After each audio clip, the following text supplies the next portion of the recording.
नमस्कार, welcome back to career एजुनेस्ट। और दोस्तों, इस वीडियो में हम डिस्कस करने वाले हैं सेमेस्टर फोर्थ का जो माइनर जूलॉजी पेपर है, जिसका नाम है इकोनॉमिक जूलॉजी। उस पेपर के हम इंपॉर्टेंट क्वेश्चंस को यहाँ पे डिस्कस करेंगे। एज यूजुअल हिंदी और इंग्लिश दोनों मीडियम में अपनी क्लास रहेगी। तो बहुत ही आसान सा इसका सिलेबस है। इसमें एपिकल्चर है, सेरीकल्चर है, वर्मी कल्चर है और आपके पर्ल कल्चर और पोल्ट्री फार्मिंग। तो 5 टाइप के इसमें सेगमेंट दिए हुए हैं। तो तुरंत ही हम इन सारे क्वेश्चंस को देख लेते हैं। करते हैं शुरुआत फर्स्ट यूनिट के साथ। आपका पहला क्वेश्चन है पहली यूनिट से, name the common species of honey bees found in the India. Bharat में पाए जाने वाली सामान्य मधुमक्खी प्रजातियों के नाम बताइए। यानी कि इंडिया में जो हनी बीज है वो कौन कौन सी पाई जाती है। In India the common species of honey bees are Apis indica. Indian बीज को हम भारतीय मधुमक्खी भी कहते हैं। एपिस डोरसेटा, जिसको रॉक बी यानी पहाड़ी मधुमक्खी भी कहते हैं।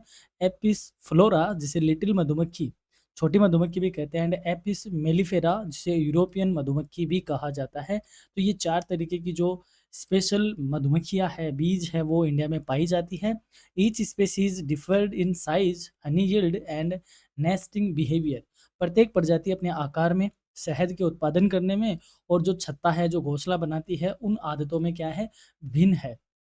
तो आपके लिए मैं, क्योंकि आपने बहुत एन मोमेंट पे बताया कि सर ऐसा पेपर भी है, अगर आप पहले बताते तो मैं बहुत ही डायग्राम के साथ, एक प्रॉपर डायग्राम के साथ इस पेपर को हम लेकर आते हैं। फिर भी हमने हार्ड एंड फास्ट में कुछ आपके लिए लेके आए हैं। तो जो 4 बी है वो देखो, एक ये है Apis dorsata, Apis Serena, Apis mellifera. तो ये अलग अलग तरीके से हैं। तो अलग अलग इनकी आकार होती है, साइज होती है, डिजाइन होती है, या यूँ कहे इनका जो हनी उत्पादन करने का तरीका है, उनकी वजह से इनको बांटा जाता है। आपके लिए जो सबसे इंपॉर्टेंट है वो है एपिस इंडिका, जो भारतीय मधुमक्खी है। और साथ ही में जो एपिस डोरसेटा है यानी पहाड़ी मधुमक्खी है, ये मोस्टली इंडिया में पाली जाती है। नेक्स्ट क्वेश्चन है, explain the cycle of Apis indica. Apis indica का जीवन चक्र समझाइए। The life cycle of Apis indica includes 4 stages, egg, larva, pupa and the adult. यानी जो एपिस इंडिका का जीवन चक्र है वो 4 अवस्थाओं से गुजरता है: अंडा, लार्वा, प्यूपा और वयस्क। The queen lays eggs in cells, larvae are fed royal jelly for honey and pupation occurs inside sealed cells। जो रानी कोशिकाएं हैं, कोशिकाओं में अंडे देती हैं। यानी जो रानी है वो कोशिकाओं में अंडे देते हैं। लार्वा को शहद या रॉयल जेली जैसा पदार्थ खिलाया जाता है और सील की गई कोशिकाओं में प्यूपा बनता है। यानी कि जो छत्ता होता है उसमें जो 3 तरीके के उसमें जो कोटर्स होते हैं, उन तीनों में इन अलग अलग तरीकों को रखा, अलग अलग अंडों को रखा जाता है। एक से रॉयल जेली वाला दिया जाता है जिससे रानी मधुमक्खी बनती है, और एक में लेबर बनते हैं और एक में ड्रोन्स बनते हैं। The duration of development varies for queen, worker and drone बीज। रानी, मजदूर और नर मधुमक्खियाँ का विकास काल क्या होता है, अलग अलग होता है। यानी कि जो मधुमक्खियाँ है वो 3 तरीके की होती है छत्ते में। एक होती है रानी मधुमक्खी होती है, एक होती है ड्रोन जो नर मधुमक्खियाँ होती है, और बाकी जो खूब सारे उसमें होते हैं वो कौन से होते हैं, वर्कर्स होते हैं। तो इन तीनों को अलग अलग तरीके से इसमें ट्रीटमेंट दिया जाता है। जो रानी वाला है इसको रॉयल जेली खिलाई जाती है। तो एग्जाम में आपसे क्वेश्चन यही पूछा जाएगा कि जो क्वीन, जो बी है, उसका जो लार्वा है उसको क्या खिलाया जाता है, उसको रॉयल जेली खिलाया जाता है। नेक्स्ट है, what is meant by division of labour in honey bee colony. मधुमक्खी कॉलोनी में श्रम विभाजन से आप क्या समझते हो। यानी कि जो मधुमक्खी कॉलोनी है इसमें किस तरीके से लेबर का डिवीजन होता है। Division of labor in honeybee bee colony refers to specific roles played by queen, workers and drones। मधुमक्खी कॉलोनी में श्रम विभाजन का अर्थ हुआ कि रानी, मजदूर और नर मधुमक्खियों द्वारा किए जाने वाले विशेष कार्य। द क्वीन लेज एग्स, रानी मक्खी अंडे देती है। Workers manage foraging, nursing and hive cleaning. जो मजदूर है वो भोजन लाते हैं, देखभाल करते हैं, छत्ते की सफाई का काम करते हैं। While drones are responsible for mating, जबकि जो नर मधुमक्खियां है वो संतानोत्पत्ति का कार्य करती है। These ensures colony survival and efficiency, और इससे कॉलोनी का जीवन और दक्षता बनी रहती है। यानी कि जो तीनों तरीके की मधुमक्खियां हैं उन सबका काम अलग अलग होता है। नेक्स्ट है, हाउ डू हनी बीज कम्युनिकेट विद ईच अदर। मधुमक्खियां आपस में किस प्रकार से संवाद करती है या बातें करती है। हनी बीज communicate through dance and pheromones. मधुमक्खियां नृत्य और फेरोमोन्स द्वारा संवाद करती है। These vagal dance indicates the direction of distance of food sources. उनका जो वेगल डांस है वो भोजन की स्रोत की दिशा और दूरी को बताता है। यानी आपने देखा होगा मधुमक्खियाँ दो तरीके से, एक तो गोल गोल घूमती है और एक सीधा डांस करती है। तो इनका जो डांस है, जो वेगल डांस है, वो ये बताता है कि हमारे यहाँ से यानी छत्ते से भोजन किस तरफ है और कितनी दूरी पे है। Pheromone secreted by queen and workers regulate colony organization and behavior। जबकि रानी और मजदूर मधुमक्खियों द्वारा जो स्रावित फेरोमोन है वो कॉलोनी के संगठन और व्यवहार को नियंत्रित करता है। This communication is vital for colony survival. ये संवाद कॉलोनी के जीवन हेतु अति आवश्यक है। तो आपके लिए जो इम्पोर्टेंट है वो है वेगल डांस की। मधुमक्खियाँ वेगल डांस किस लिए करती है, या भोजन का सोर्स का आइडेंटिफाई करने के लिए कौन सा कम्युनिकेशन सोर्स फॉलो करती है। Why is bee keeping considered an agro based industry. मधुमक्खी पालन को कृषि आधारित उद्योग क्यों माना जाता है?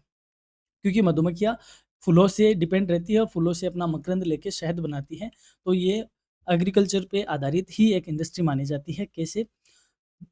Beekeeping is agro-based because it directly depends on flowers for nectar and pollen। मधुमक्खी पालन को कृषि आधारित इसलिए माना जाता है क्योंकि यह अमृत और पराग हेतु, अमृत यानी मकरंद, मकरंद और पराग हेतु फूलों पर निर्भर है। It enhances crop pollination, increases agricultural yield and provides honey wax and other products. ये फसलों का परागण बढ़ाता है, कृषि उत्पादन में वृद्धि करता है, शहद, मोम आदि उत्पाद उपलब्ध कराता है।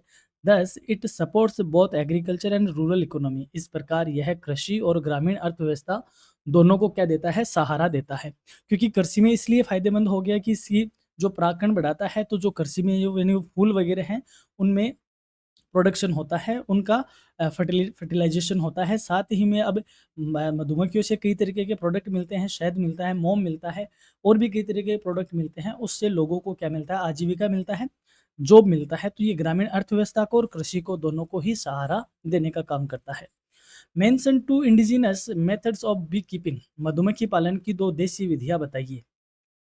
Indigenous methods of bee keeping include using earthen pots and wooden logs as hives. मधुमक्खी पालन की देसी विधियों में मिट्टी के घड़े बनाकर और लकड़ी के खोखले जो लट होते हैं यानी खोखले जो डब्बे होते हैं उनका उपयोग शामिल किया जाता है। These are traditional techniques where bees naturally builds combs but honey extraction is less efficient compared to modern methods. इन पारंपरिक तरीकों में मधुमक्खियां प्राकृतिक रूप से छत्ता तो बनाती है, लेकिन इनसे शहद निकालना जो आधुनिक मेथड्स है उनकी तुलना में थोड़ा सा कम प्रभावी साबित होता है। अगला क्वेश्चन है what are the uses of honey. शहद के क्या उपयोग है? Honey is used as food, medicine and preservative. शहद भोजन, औषधि और संरक्षक के रूप में उपयोग किया जाता है। It has antibacterial properties, boost immunity, soothes throat infection and serves as a natural sweetener. इसमें जीवाणुरोधी गुण होते हैं, रोग प्रतिरोधक क्षमता को बढ़ाता है, गले के संक्रमण को ठीक करता है और प्राकृतिक रूप से मिठास प्रदान करता है। It also finds application in cosmetic and health care products. इसका उपयोग सौंदर्य प्रसाधन सामग्रियों में और स्वास्थ्य देखभाल उत्पादों में बखूबी किया जाता है। ये क्वेश्चन इंपॉर्टेंट है, शहद का क्या उपयोग है।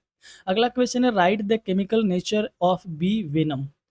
मधुमक्खी विष का रासायनिक स्वरूप लिखिए। Bee venom is a complex mixture of proteins, peptides and enzymes, mainly melittin of and phospholipase. मधुमक्खी विष प्रोटीन, पेप्टाइड और एंजाइमों का एक जटिल मिश्रण है जिसमें मुख्यतया मेलिटिन और फॉस्फोलिपेज पाया जाता है। It causes pain inflammation and allergic reaction but is also used in anti apitherapy for treating arthritis and related disorders.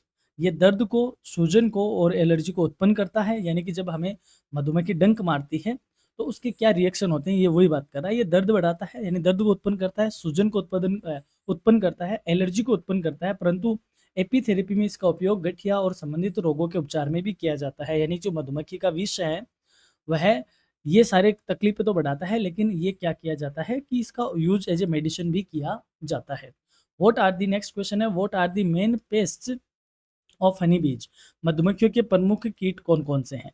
The main pests of honey bees are wax moth, Galleria mellonella, mites, Varroa destructor and wasps. यानी कि मधुमक्खी की जो प्रमुख कीट है उसमें wax moth, might और ततैया है। They damage combs, weaken colonies and reduce honey production. ये छत्तों को नुकसान पहुंचाते हैं, कॉलोनियों को कमजोर करते हैं और शहद का उत्पादन घटाते हैं। यानी कि ये पूछ रहा है हनी बीज के मेन दुश्मन कौन कौन है। Proper management is necessary to prevent colony collapse. Colony को नष्ट होने से बचाने के लिए इनके उचित प्रबंधन की क्या है, आवश्यकता है। How are bee disease managed, मधुमक्खियों के रोगों का प्रबंधन कैसे किया जाता है। Bee disease are managed through regular hive inspection, maintaining hygiene, using resistant bee strains and applying safe chemicals or herbal treatments। मधुमक्खियों के रोगों का प्रबंधन नियमित छत्ते का निरीक्षण करके, स्वच्छता बनाए रखकर, रोग प्रतिरोधी प्रजातियों का प्रयोग करके और सुरक्षित रसायन और हर्बल उपचार से किया जाता है। Good ventilation and avoiding overcrowding also help in disease control. उचित वेंटिलेशन और अधिक भीड़ से बचना भी रोग नियंत्रण में सहायक सिद्ध होता है। अब हम चर्चा करते हैं इस यूनिट से बनने वाले लॉन्ग आंसर टाइप क्वेश्चन की। पहला है discuss the species of honey bees found in the India and explain their colony organization. Question पूछा जाएगा, भारत में पाई जाने वाली मधुमक्खियों की प्रजातियों का वर्णन कीजिए और उनकी कॉलोनी संरचना समझाइए। नेक्स्ट है explain the life cycle of Apis indica and division of labour in the colony. Apis indica के जीवन चक्र और कॉलोनी में श्रम का विभाजन को समझाइए। एपिस इंडिका आपके लिए बहुत इंपॉर्टेंट है। नेक्स्ट है describe the methods of bee keeping and the equipment used in honey extraction. मधुमक्खी पालन की विधियों को समझाइए। शहद निकालने के उपकरणों का वर्णन कीजिए। Write a detailed note on the chemical nature and usage of bee products like honey, wax और venom। मधुमक्खी उत्पादों जैसे शहद, मोम, विष का रासायनिक स्वरूप समझाइए और उपयोग को विस्तार से लिखिए। नेक्स्ट है discuss the importance of apiculture as an agro based industry. कृषि आधारित उद्योग के रूप में मधुमक्खी पालन के महत्व पर चर्चा कीजिए। What are the major pests and disease of honey bees. मधुमक्खियों के प्रमुख कीट और रोग कौन कौन से हैं। एक्सप्लेन देयर मैनेजमेंट, उनके प्रबंधन को समझाइए। ये था आपका एपीकल्चर। अब बात करते हैं यूनिट सेकंड, जिसमें हम देखेंगे सेरिकल्चर यानी रेशम कीट का पालन। पहला क्वेश्चन है give a brief history and present status of sericulture in India. Bharat में रेशम उत्पादन का संक्षिप्त इतिहास और वर्तमान स्थिति समझाइए, बताइए। Sericulture in India has been practised for thousands of year. यानी भारत में रेशम उत्पादन हजारों वर्षों से होता आ रहा है। Mainly in Karnataka, west Bengal and Assam. विशेषकर कर्नाटक, पश्चिम बंगाल और असम में ये खूब किया जा रहा है। India is the second largest producer of silk after China. चीन के बाद भारत दुनिया में दूसरा सबसे बड़ा देश है जो रेशम उत्पादन करता है। Today is it produced mulberry, muga, eri and tussar silk supporting rural employment. और वर्तमान की बात करें तो मलबरी रेशम, मगा रेशम, एरी रेशम और टसर रेशम का इंडिया से उत्पादन होता है, जो ग्रामीण रोजगार को सहारा देता है। यानी कि रूरल इकोनॉमी है उसको ये, क्योंकि कई लोगों को इससे एम्प्लॉयमेंट जनरेट होता है। अगला क्वेश्चन है name the major species of milk produced in India. Bharat में उत्पादित रेशम की प्रमुख प्रजातियां कौन कौन सी है, बताइए। The major species of silk in India is mulberry, tussar, muga and eri silk. Bharat में प्रमुख रेशम प्रजातियां में मलबरी रेशम, यानी जो शहतूत के ऊपर रेशम के कीड़े रख के उससे पैदा किया जाता है, टसर रेशम, मगा रेशम और एरी रेशम है। Mulberry silk is the most common, while Muga silk is exclusive to Assam and highly valued for its golden color। Mulberry रेशम सबसे अधिक पाया जाता है क्योंकि शहतूत के पेड़ों पे ये किया जाता है, तो ये सबसे ज़्यादा पाया जा रहा है। जबकि मगा रेशम केवल असम में उत्पादित होता है और अपने गोल्डन रंग के कारण ज़्यादा वैल्यूबल है, ज़्यादा महंगा है। तो आपसे पूछा जा सकता है कि मगा रेशम कहाँ पैदा किया जाता है, ये असम में होता है और कॉमनली जो सबसे ज़्यादा होता है वो मलबरी रेशम है।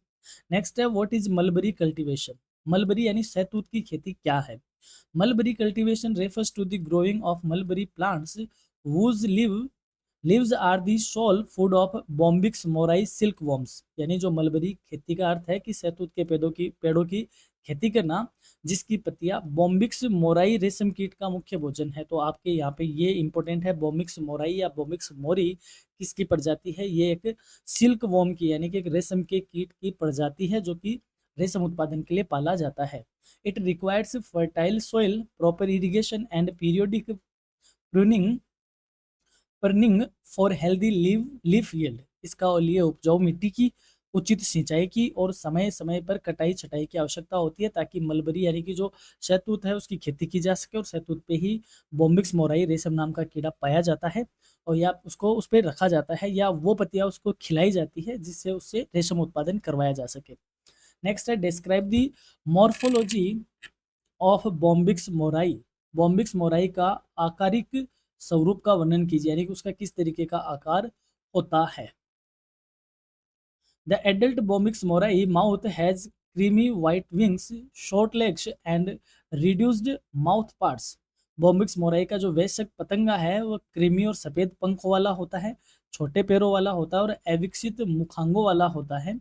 इट्स लार्वा इज सिलेंड्रिकल, इसका लार्वा बेलनाकार होता है। सॉफ्ट बॉडीड यानी कोमल शरीर वाला होता है। And process chewing mouth parts to feed on mulberry leaves, और इसे चबाने वाले मुखांग होते हैं, इसे जिससे ये शहतूत की पत्तियों को क्या करता है? चबाता है। यानी कि जो रेशम का कीड़ा होता है वो इस तरीके की इसका लाइफ साइकिल होता है, आप स्क्रीन पे देख पा रहे होंगे। जैसे सबसे पहले पत्ती पे अंडे दिए जाते हैं, फिर इससे लार्वा बनता है, लार्वा से फिर प्यूपा बनता है, प्यूपा से कोकून बनता है, कोकून के अंदर कीड़ा रहता है और इसके बाहर इस तरीके से इसमें रेशम लपेटा जाता है या लपटता रहता है। और ये इसको फिर लास्ट में जब ये बड़ा होता है, इस तरीके के इसके वाइट पंख वगैरह होते हैं, जब ये बड़ा होता है तो इसको ये काट देता है अंदर से और काट कर ये बाहर आ जाता है। बाहर आने के बाद ये जो इसका कोकून है ये कोई काम का नहीं रहता, यानी बेकार हो जाता है। तो ये बाहर आए उससे पहले ही इस कोकून को क्या किया जाता है? गर्म पानी में डाल दिया जाता है। गर्म पानी में डालकर इसको मार दिया जाता है, यूँ कह सकते हैं अपन। और फिर इस कोकून से जो लपटा हुआ रेशम है इसको एक चरखी पे या यूँ एक चरखे पे इसको क्या कर लेता है? इकट्ठा कर लिया जाता है। तो इस तरीके से रेशम का उत्पादन होता है। और एक कोकून से तकरीबन 1 किलोमीटर यानी कि 1000 मीटर के आसपास रेशम पैदा हो जाता है, या इतना इसे लपेट लिया जाता है। अगला क्वेश्चन है, explain the life cycle of Bombyx mori. Bombyx mori का जीवन चक्र समझाइए। अभी हमने जो देखा इधर, ये बॉम्बिक्स मोराई का क्या है? जीवन चक्र था। The life cycle of Bombyx mori includes egg, larva, pupa and adult stage. The larva feeds on, जो बॉम्बिक्स मोराई का जीवन चक्र है वो अंडा, लार्वा, प्यूपा और वयस्क अवस्थाओं से गुजरता है। The larva feeds on mulberry leaves, larva शहतूत की पत्तियां खाकर रेशम काटता है। Spins silk to form a cocoon inside which pupation occurs and later emerge as an adult mouth moth. और कोकून बनाता है, यानी कि जो रेशम की पत्तियां खाता है और कोकून बनता है, जिससे प्यूपा अवस्था आती है और बाद में वयस्क पतंगा उसमें से बाहर निकलता है। What are the main techniques of silkworm rearing? Silk रेशम कीट पालन की मुख्य तकनीक क्या है? Silk worm rearing involves maintaining temperature, humidity and hygiene. रेशम कीट पालन में तापमान, आर्द्रता, स्वच्छता बनाए रखना आवश्यक है। Proper feeding of mulberry leaves, cleaning of rearing trays, spacing to avoid overcrowding and disease prevention are essential techniques. शहतूत की पत्तियों का उचित रूप से उनको खिलाना, पालन ट्रे की सफाई करना, यानी जिस ट्रे में इनको पाला जाता है, जैसे लकड़ी के होते हैं उन पे ये गोल गोल तौर पे इनमें डाले जाते हैं, उसकी टाइम पे सफाई करना, अधिक भीड़ से बचाव करना और रोग नियंत्रण करना इसकी मुख्य तकनीक होती है। अगला क्वेश्चन है, how is silk reeling done from cocoons. Cocoon से रेशम निकालने की जो प्रक्रिया जिसको रीलिंग कहते हैं वो क्या होती है? यानी कि जो अभी हमने कहा कि ये जो कोकून होता है इस तरीके का, ये इससे एक चरखे पे क्या कर लिया जाता है? वो रेशम लपेट लिया जाता है, इसको रीलिंग कहा जाता है।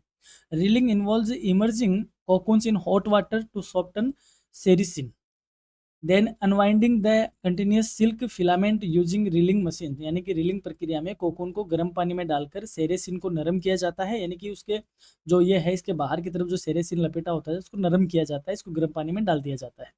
और फिर रीलिंग मशीन द्वारा रेशम को सतत धागा निकाला जाता है, फिर इसको रीलिंग मशीन यानी कि वही जो चरखा जैसा होता है उस पर इसका धागा लपेटा जाता है। Several filaments are combined to form a single silk thread, यानी कई रेशम तंतु मिलकर एक धागा बनते हैं, यानी कि कई कोकून से निकल के जो इसमें इतने सारे रेशम मिलके फिर एक धागा बनता है, तो बहुत बारीक रेशम होता है।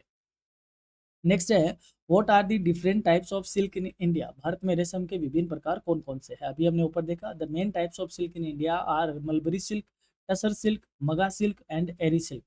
मलबरी रेशम, टसर रेशम, मगा रेशम और एरी रेशम भारत में मुख्यतः रेशम पाए जाते हैं। Each type differs in texture, colour and regional production. प्रत्येक प्रकार अपनी बनावट के लिए, अपने रंग के लिए और क्षेत्रीय उत्पादन में क्या है, अलग अलग होता है। Mention two common disease of silk worms. रेशम कीटों के दो सामान्य रोगों के नाम बताइए। Common disease of silk worms include pebrine caused by protozoa Nosema bombycis, यानी कि ये इसका आपको नाम याद रखना है, इसके ये साइंटिफिक नेम है पेब्राइन प्रोटोजोआ नोमिजेज बोम्बिक्स। किस में होती है, किसकी बीमारी है? And the फ्लेचरी caused by bacteria and poor nutrition, जो कि बैक्टीरिया और खराब पोषण की वजह से होती है। ये रेशम कीड़ों में पाई जाने वाली कॉमन सी बीमारी है। आपसे क्वेश्चन क्या पूछा जाएगा? आपसे पूछा जाएगा खराब पोषण की वजह से रेशम कीट में होने वाली बीमारी का क्या नाम है? उसका नाम है फ्लेचरी। क्या नाम है? फ्लेचरी। और प्रोटोजोआ से होने वाली बीमारी का क्या नाम है? पेब्राइन। इस तरीके के क्वेश्चन आपसे यहाँ पूछे जाएंगे। These effect larval growth and cocoons quality, ये लार्वा की ग्रोथ को रोकते हैं और कोकुन की क्वालिटी को क्या करते हैं? प्रभावित करते हैं। नेक्स्ट है, how can silkworm disease be control? रेशम कीट को रोगों से कैसे नियंत्रित किया जा सकता है, बचाया जा सकता है? Disease can be controlled by maintaining cleanliness in rearing houses, disinfecting equipment, using disease free lay eggs and providing balanced nutrition. रोगों को नियंत्रित करने के लिए पालन घर में स्वच्छता बनाए रखना, उपकरणों को कीटाणु रहित यानी हाइजीन करना, रोग मुक्त अंडों का यूज करना और संतुलित पोषण देना आवश्यक है। Proper temperature and humidity also prevent infection spread. उचित तापमान और आर्द्रता भी संक्रमण को रोकने का काम करेंगे। अब बात कर लेते हैं इस यूनिट से बनने वाले लॉन्ग आंसर टाइप क्वेश्चन की। लॉन्ग आंसर टाइप क्वेश्चन में है अपना पहला question, give an account of history present status and economic importance of sericulture in India. Bharat में रेशम उत्पादन का इतिहास, वर्तमान स्थिति और आर्थिक महत्व पर टिप्पणी कीजिए। Explain the morphology and life cycle of Bombyx mori with neat diagrams. Bombyx mori की आकृति एवं जीवन चक्र को सुस्पष्ट चित्र सहित समझाइए। मोस्ट इंपॉर्टेंट है, आपसे ये क्वेश्चन डेफिनेटली पूछा जाएगा। आपको ये डायग्राम इसमें छापना रहेगा, आप इसको देख लीजिए एक बार कि सबसे पहले एग है, ठीक है, फिर एग से आगे क्या है? लार्वा बनता है, अरे चल जा भाई, लार्वा बनता है, फिर उससे प्यूपा बनता है और फिर कोकून बनता है, फिर उससे निकलकर एडल्ट बाहर आ जाता है। तो ये आपका लाइफ साइकिल ध्यान रखना है। फिर है describe mulberry cultivation and its significance in silk worm rearing. शहतूत की खेती और रेशम कीट पालन में इसके महत्व का वर्णन कीजिए। Discuss the techniques of silk worm rearing and cocoon processing. रेशम कीट पालन और कोकून प्रसंस्करण की इस तकनीकों पर चर्चा कीजिए। नेक्स्ट है, right a detail note on types of silk produced in India and there characteristics. Bharat में उत्पादित रेशम के प्रकार और उनकी विशेषताओं पर विस्तृत टिप्पणी लिखिए। एंड नेक्स्ट है, explain the cocoon disease and pests of silk worms and their control measures. रेशम के कीड़ों के सामान्य रोग एवं कीट और उनके नियंत्रण का उपाय समझाइए। ये आपसे बीमारियों के नाम भी यहाँ से पूछे जाएंगे। अब बात करते हैं थर्ड यूनिट की, वर्मी कल्चर, जिसको हम बोलते हैं केचुए की खाद। केचुए की खाद जो होती है उसको वर्मी कल्चर बोलते हैं। What is the scope of vermi culture? Vermi culture का क्षेत्र क्या है, यानी क्या क्या इसमें आता है? Vermiculture has wide scope in waste management, organic farming and sustainable agriculture. Vermiculture का क्षेत्र अपशिष्ट प्रबंधन, जैविक खेती और सतत कृषि तक फैला है। It converts biodegradable waste into nutrient-rich compost, improves soil fertility, and reduces chemical fertilizer usage, making it eco-friendly and cost-effective. ये अब ये अपघटित कचरे को पोषक तत्वों से भरपूर खाद में बदलता है, मिट्टी की उर्वरता को बढ़ाता है और रासायनिक खादों के प्रयोग को कम करता है, जिससे ये पर्यावरण के अनुकूल और किफायती बनता है। अगला क्वेश्चन है, name the two main types of earthworms. केचुए के दो मुख्य प्रकार बताइए। Earthworms are broadly of two types, epigeic यानी surface dwelling small in size. Epigeic जो कि सतह पर रहने वाले छोटे आकार के होते हैं, और दूसरा एंडोजिक सोइल डेवलिंग ब्रोविंग टाइप, यानी कि जो मिट्टी में रहते हैं और सुरंग बनाकर अंदर रहते हैं। Epigeic worms are mainly used in vermicomposting due to their fast waste consumption. जो ज़्यादा यूज में लिए जाते हैं वो एपीजी केचुअल यूज में लिए जाते हैं, क्योंकि ये वर्मी कंपोस्ट में अधिक उपयोगी होते हैं, क्योंकि ये तेज़ी से कचरे को खाते हैं, तेज़ी से खाते हैं तो खाद भी तेज़ी से बनाते हैं। तो आपके लिए ये पूछा जाएगा कि कौन-सा केचुआ है, कौन-सा वर्मी कीड़ा है या केचुआ है जो कि अ, उसमें काम में लिया जाता है, वर्मी कंपोस्टिंग में काम लिया जाता है, तो आपका नाम होगा एपीजिक। अगला है give example of indigenous earthworms species used in vermi culture. Vermi culture में प्रयुक्त देशी केचुओं के उदाहरण दीजिए। Common indigenous earthworms species include Perionyx, excavatus, exca excavatus and Lampito mauritii. ये भाई प्रमुख दो देसी केचुआ की स्पेसीज है, आप इसके नाम याद रखिएगा। These are efficient decomposer for organic matters and are commonly found in Indian soils. ये जैविक पदार्थों को तेजी से विघटित करते हैं और प्रभावी अपघटक है, और भारतीय मिट्टी में ये सामान्यतया पाए जाते हैं। नेक्स्ट है name two exotic species in earthworms used in vermi composting. Vermicomposting में प्रयुक्त दो विदेशी केंचुए की प्रजातियों के नाम लिखिए। ये जो नाम थे पेरियोनिक्स और एक दूसरा था लेम्पी लेम्पिटो, ये दोनों इंडियन थे यानी देसी थे। और अब बात करते हैं विदेशी की। The two most common exotic species are Eisenia fetida जो कि रेड विगलर्स के साथ है, और दूसरा है यूड्रिलस यूजेनी जो कि अफ्रीकन नाइट क्रोलर है। ये दो आपकी विदेशी स्पीशीज हो गई वर्मी की। These they have high reproduction rates and are excellent for vermicompost production. इनकी प्रजनन दर अधिक है और ये उत्तम वर्मी कंपोस्ट उत्पादक माने जाते हैं। नेक्स्ट है what containers are suitable for earthworms culturing. केंचुओं के पालन के लिए कौन से कंटेनर उपयुक्त है? कंटेनर्स फॉर कल्चरिंग में include wooden boxes, cement tanks, earthen pots and plastic bins. पालन हेतु लकड़ी के बॉक्स, सीमेंट की टैंक, मिट्टी के घड़े और प्लास्टिक डब्बे उपयोगी होते हैं। They must allow proper aeration, drainage and protection from predators. इनमें उचित वायु संचार यानी हवा का प्रॉपर वेंटिलेशन रहे, जल निकासी की व्यवस्था रहे, शिकारियों से इनकी सुरक्षा की व्यवस्था होनी चाहिए। अगला क्वेश्चन है what raw materials are required for vermi composting. Vermicomposting के लिए कौन कौन से कच्चे पदार्थ आवश्यक हैं? Raw materials include agriculture waste, vegetable peels, dry leaves, cow dung, paper scraps and garden litter. Vermicomposting के लिए कृषि अपशिष्ट यानी कृषि का जो बचा हुआ कचरा है, सब्जियों के छिलके, सूखी पत्तियां, गोबर व कागज के टुकड़े और बगीचे का कचरा उपयोग में लिया जाता है। These materials provide organic matter essentials for worm activity। यह पदार्थ केंचुओं की सक्रियता हेतु आवश्यक जैविक पदार्थ उपलब्ध करवाते हैं। नेक्स्ट है what environmental conditions are needed for vermi composting. Vermicomposting के लिए किन पर्यावरणीय परिस्थितियों की आवश्यकता होती है? Vermicomposting requires 20 to 30 degree centigrade temperature, 60 to 70% moisture, partial shade and proper aeration. Vermicomposting हेतु 20 से 30 डिग्री तापमान की जरूरत होती है, 60 से 70 नमी की आवश्यकता हो रही है, आंशिक छाया और पर्याप्त वायु संचार आवश्यक है। These conditions ensure good growth of earthworms and efficient composition. ये परिस्थितियाँ केंचुओं के लिए अच्छी मानी गई है और अपशिष्ट के प्रभावी अपघटन को सुनिश्चित करती है। केंचुए एकदम मस्ती से अपनी खाद बनाते हैं ऐसे माहौल में। How is vermi compost harvested and stored. Vermi compost को कैसे निकाला जाता है और संग्रहित किया जाता है? Vermi compost is harvested by spreading worms from compost, usually by hand sorting, light exposure and sieving। Vermi compost में केंचुओं से अलग कर निकाला जाता है, क्योंकि उस मिट्टी से केंचुओं को निकाला जाता है जिसे या तो हाथ से चुन लिया जाता है या उनको लाइट दिखाई जाती है या उनको चालनी से छानकर अलग किया जाता है। It is then dried, sieved and stored in dry cool conditions to retain nutrients.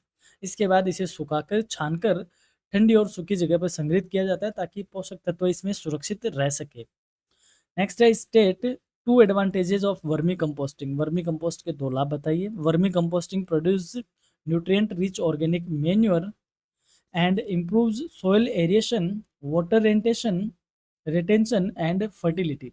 Vermi composting से पोषक तत्वों से भरपूर जैविक खाद बनती है और यह मिट्टी का वायु संचार, जल धारण क्षमता और उर्वरता को बढ़ाती है। It also reduce the organic waste and is eco friendly, ये साथ ही जैविक कचरे को कम करती है और पर्यावरण के अनुकूल होती है। नेक्स्ट है, what are the common disease and pest of earthworms, केचुओं के सामान्य रोग और कीट कौन कौन से हैं। देखो जितनी भी हमने मधुमक्खी पढ़ी है, रेशम कीड़े पढ़े हैं, वर्मी पढ़े हैं, इन सब की जो सामान्य रोग है उनसे रिलेटेड आपसे क्वेश्चन पूछे ही जाएंगे।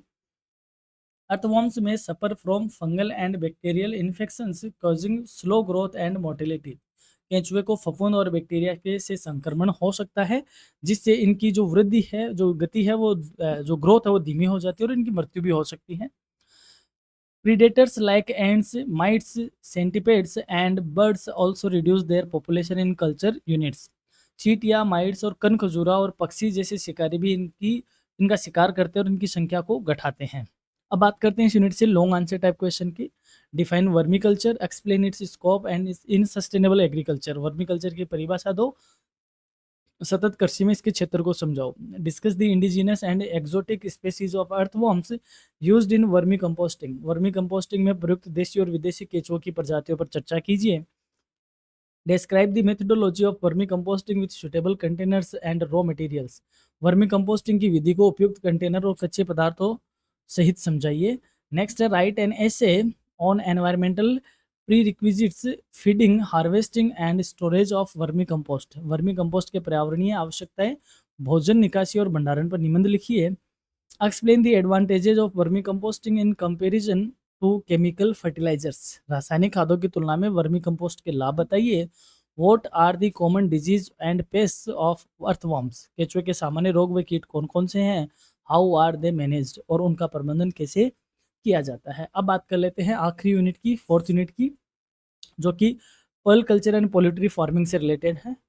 Give a brief history and scope of pearl culture in India. Bharat में मोती उत्पादन का संक्षिप्त इतिहास और क्षेत्र बताइए। Pearl culture in India started in Tamil Nadu and Gujarat. भारत में मोती उत्पादन तमिलनाडु और गुजरात से शुरू हुआ। With modern techniques artificial pearl culture has grown in coastal regions. आधुनिक तकनीकों से कृत्रिम मोती उत्पादन तटीय क्षेत्रों में बढ़ा है। India has scope due to its long coast line, favourable climate and increasing demand for pearls in jewellery. लंबे समुद्री तट के कारण, अनुकूल जलवायु के होने की वजह से और आभूषणों में बढ़ती मांग के कारण भारत में इसका भविष्य है, इसकी प्रोस्पेक्ट्स अच्छी है पर्ल कल्चर की। नेक्स्ट है, name the main species used in pearl culture. मोती उत्पादन में प्रयुक्त मुख्य प्रजातियों के नाम बताइए। The main species used in pinctada fucata, pinctada fucata जो कि जापानीज पर्ल ऑयस्टर है। फिर है पिंक टाडा मार मार्गिटिफेरा जो ब्लैक लिप ऑयस्टर है। And pink Tada maxima white lip oyster है। ये तीन तरीके की जो स्पेसीज है मोती उत्पादन में, पिंक टाडा फुकाटा जो कि जापानी है, पिंक टाडा मार्गिटिफेरा जो ब्लैक लिप सीपी है, और जो पिंक टाडा मैक्सिमा है जो व्हाइट लिप सीपी है, ये मोस्टली काम में आती है। These oysters are selected for size, shell quality and nacre secretion. इन्हें आकार, खोल की गुणवत्ता और मोती परत स्राव के आधार पर चुना जाता है। इनकी स्पेसीज के आपको नाम याद रखने हैं। नेक्स्ट है, what are the methods of pearl culture. मोती उत्पादन की विधियां कौन कौन सी है। The main methods include nucleus implementation into pearl oysters followed by rearing in cages और राफ्ट्स इन द सी। प्रमुख विधियों में मोतियों को मोती सीपियों में नाभिक जो न्यूक्लियस, प्रत्यारोपण और फिर उन्हें समुद्रों में पिंजरों में या बेड़ों में पाला जाता है। Oyster secrete nacre around the nucleus to form pearls over months और ईयर। सीपिया न्यूक्लियस के चारों ओर मोतियों की परत स्रावित करती है, जिससे समय के साथ मोती बनता जाता है। How are pearls harvested. मोती कैसे निकाले जाते हैं। Pearls are harvested after 12 and 18 months by carefully opening oysters without damaging the shell. मोती 12 से 18 महीने बाद सीपियों को सावधानी पूर्वक खोलकर निकाले जाते हैं ताकि खोल क्षतिग्रस्त ना हो। The pearls are washed, polished and graded for size, shape and lustre before marketing. इन्हें धोकर, चमकाकर और आकार, आकृति और चमक के आधार पर वर्गीकृत किया जाता है। अगला क्वेश्चन है, mention common pest of pearl culture. मोती उत्पादन के सामान्य कीट बताइए। Common pest include boring sponge, barnacles, crab and starfish. सामान्य कीटों में छेद करने वाले स्पंज, बॉर्निकल, केकड़े और स्टारफिश शामिल है जो इनके दुश्मन के तौर पे होते हैं। They attach to oyster shells, weaken them and reduce pearl quality and yield. ये सीपियों की खोल से चिपक जाते हैं, उन्हें कमजोर करते हैं और मोती की गुणवत्ता और उत्पादन को घटाने का काम करते हैं। नेक्स्ट है, state the importance of pearls. मोती का महत्व बताइए। Pearls are valuable gem stones used in jewellery. ये बहुमूल्य मोती, बहुमूल्य रत्न है जो कि ज्वेलरी में, आभूषणों में प्रयोग किया जाता है। दे सिम्बोलाइज ब्यूटी एंड स्टेटस। ये सुंदरता और प्रतिष्ठा के प्रतीक है। Apart from ornamental value, pearl powder is also used in cosmetic and medicine due to its calcium content. अलंकारिक महत्व के अलावा जो इनका मोती का जो चूर्ण है वो सौंदर्य प्रसाधन और औषधियों में प्रयुक्त किया जाता है क्योंकि उसमें कैल्शियम पाया जाता है। अगला है, what are the types of poultry breeds. Poultry की प्रजातियों के प्रकार कौन कौन से हैं। Poultry breeds are generally classified as egg type जिसमें वाइट लेग होन आती है, मीट टाइप जिसमें कॉर्निश आती है, एंड ड्यूल पर्पज जिसमें रोहेड रोड आइलैंड रेड पाई जाती है। यानी कि जो पोल्ट्री है, यानी मुर्गी है, मुर्गी पालन की बात हो रही है, मुख्यतः 3 प्रकार की होती है। एक तो अंडा देने वाली जो नस्ल है वो वाइट लेग होन है, मांस देने वाली कार्निश है, और दोनों ही भाई अंडे और मांस दोनों ही देने वाली रोड आइलैंड रेड है। Each breed is selected based on productivity and adaptability. इन्हें उत्पादकता और अनुकूल क्षमता के आधार पर चुना जाता है, तो इनकी स्पेसीज को आप याद रखिएगा। अगला है, what are the nutritive values of eggs and meats. अंडे और मांस का पोषण मूल्य क्या है। Eggs are rich in proteins, vitamin A, D, B12 and minerals like iron and phosphorus. अंडे protein, vitamin A, D, B12 तथा लोह और फास्फोरस जैसे खनिजों से भरपूर होते हैं। Poultry meet is high in protein, low in fat and provides essential amino acids. जो पोल्ट्री है वो मांस प्रोटीन से समृद्ध है। पोल्ट्री मांस प्रोटीन से समृद्ध है, यानी उसमें खूब सारे प्रोटीन है, कम वसा वाला है और आवश्यक एमिनो अम्ल का उत्तम स्रोत होता है। नेक्स्ट है, mention 2 common disease of poultry and their control. Poultry के 2 सामान्य रोग और उनके नियंत्रण के उपाय बताइए। Common disease include Ranikhet disease and foul pox. सामान्य रोगों में रानीखेत रोग और फाउल पॉक्स प्रमुख है। रानीखेत वाला याद रखिएगा, एग्जाम में छपने वाला क्वेश्चन है रानीखेत रोग किन में होता है। तो रानीखेत रोग पोल्ट्री यानी मुर्गियों में पाया जाता है, और फाउल पॉक्स भी मुर्गियों में होता है। Control involves vaccination, maintaining hygiene in poultry farms, proper ventilation and balanced feed to boost immunity. इनके नियंत्रण हेतु इनके समय पर टीकाकरण करवाया जाए, पोल्ट्री फार्म में स्वच्छता बनाए रखे, उनको सही उचित वायु संचार और संतुलित आहार देना आवश्यक है ताकि रोग प्रतिरोधक क्षमता इनकी बनी रहे। नेक्स्ट है, how is feed formulated for chicks. चूजों के लिए आहार कैसे तैयार किया जाता है। Chick feed is formulated using grain, maize, wheat, protein sources, soybean meal, fish meal, mineral, vitamin and additives. चूजों का आहार जिसमें अनाज, मक्का और गेहूं होता है। प्रोटीन स्रोत जिसमें सोयाबीन की खली और मछली का चूर्ण होता है। खनिज, विटामिन एंड पूरक तत्वों से तैयार किया जाता है। Balanced nutrition ensures rapid growth, strong immunity and better egg meat production. संतुलित भोजन तेज वृद्धि, मजबूत रोग प्रतिरोधक क्षमता और बेहतर मांस और अंडा सुनिश्चित करता है। अब बात करते हैं इस यूनिट से बनने वाले लॉन्ग आंसर टाइप क्वेश्चन की। Give a detail account of the history, scope and methods of pearl culture in India. Bharat में मोती उत्पादन का इतिहास, क्षेत्र और विधियों का विस्तृत वर्णन कीजिए। Describe the types of pearl oyster species used in the process of harvesting pearls. मोती सीपे की प्रजातियां और मोती निकालने की प्रक्रिया का वर्णन कीजिए। Discuss the products and importance of pearl along with the pets of pearl culture. मोती के उत्पाद, महत्व तथा मोती उत्पादन में पाए जाने वाले कीटों की चर्चा कीजिए। Write a detail note on types of poultry breed and their rearing methods. Poultry प्रजातियों के प्रकार और उनके पालन की विधियों की विस्तृत टिप्पणी कीजिए। Explain feed formulation of chicks and discuss its nutritive value of eggs and meat. चूजों के लिए आहार, निर्माण तथा अंडे और मांस के पोषण मूल्य पर चर्चा कीजिए। What are the major disease of poultry. Poultry के प्रमुख रोग कौन कौन से हैं। Explain preventive and control major.